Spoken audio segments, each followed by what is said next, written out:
Hello, সবাই কেমন আছো? তো আজ ঠাকুরঘর থেকেই আমার ব্লগটা শুরু করলাম। সোজা চলে এসেছি রান্নাঘরে রান্না করতে। আমি তো কখনো রান্নাঘরে ঢুকিই না, কিন্তু আজকে একটা স্পেশাল দিন। সেটা কি? সেটা হচ্ছে আজকে আমার মায়ের জন্মদিন।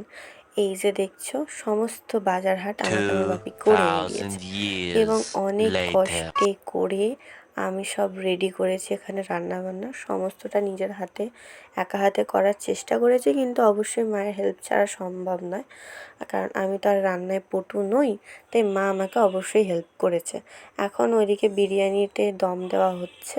আজকের মেনু ছিল বিরিয়ানি আর চিকেন কষা, চিকেন বিরিয়ানি, চিকেন কষা, চাটনি, পায়েস, মিষ্টি যেগুলো থাকে আর কি, ওগুলো তো ছিল।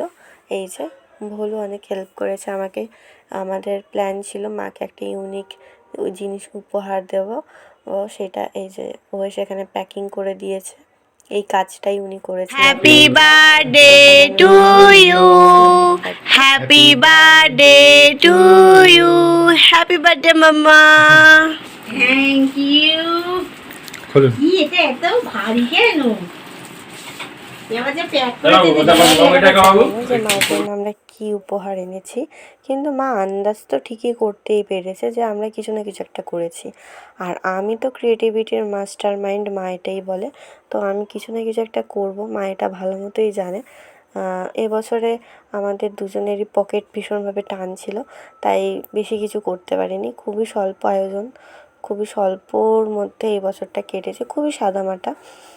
যাই হোক, খুবই আনন্দ করেছি সবাই মিলে, এটাই সবথেকে বড় কথা। এই যে মাটির বোতল, ভীষণ গরম পড়েছে, তো ভাবলাম মাটির বোতলই দেওয়া যাক, যাতে একটুখানি ঠান্ডা জল খেয়ে আরামও পাবে। আর এই দেখো, সমস্ত রান্নাবান্না সাজিয়ে আমি বসিয়ে দিয়েছি। বাপি এবারে মাকে উইশ করছে আর পায়েস খাইয়ে দিচ্ছে। এরপরে উনিও মাকে উইশ করবে, পায়েস খাইয়ে দেবে। তো রান্নাগুলো তো সবাই বলেছে যে খুবই ভালো হয়েছে। মায়ের কাছ থেকে আবার এই প্রশংসাও পেয়েছি যে পায়েস নাকি মায়ের থেকেও ভালো রান্না করতে পেরেছি। তো কী পেরেছি, কতটুকু পেরেছি জানি না, তবে মায়ের হেল্প ছাড়া কোনোভাবেই সম্ভব হতো না এইটা করা। কারণ আমি এত কিছু কোনোভাবেই একসাথে করতে পারতাম না। যে মেয়ে কোনোদিনও রান্নাঘরে ঢুকেই না, তার পক্ষে এতগুলো কিছু করা সম্ভব নয়। আর হ্যাপি বার্থডে টু ইউ মা, ওয়ান্স এগেন। দীর্ঘায়ু হও, সারা জীবন আমার পাশে থেকো, এইভাবে জড়িয়ে। তোমাকে ছাড়া আমার পথ চলা অসম্ভব।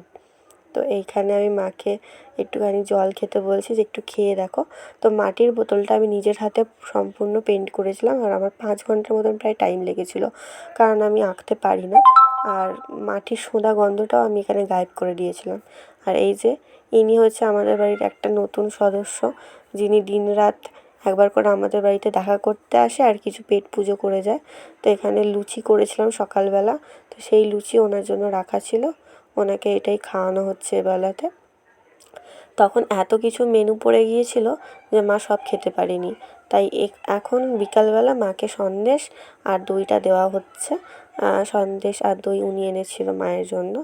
মা দই খেতে ভীষণ ভালোবাসে, সেই জন্য। আর মায়ের তো চিরকালের অভ্যেস, কিছু আগে নিজে খায় না, সবাইকে খাওয়াবে তারপর। তো আমাদের মায়েরা যেন সারা জীবনই এইভাবে বটবৃক্ষের মতন আমাদের পাশে থাকে, এই কামনাই করি। টাটা।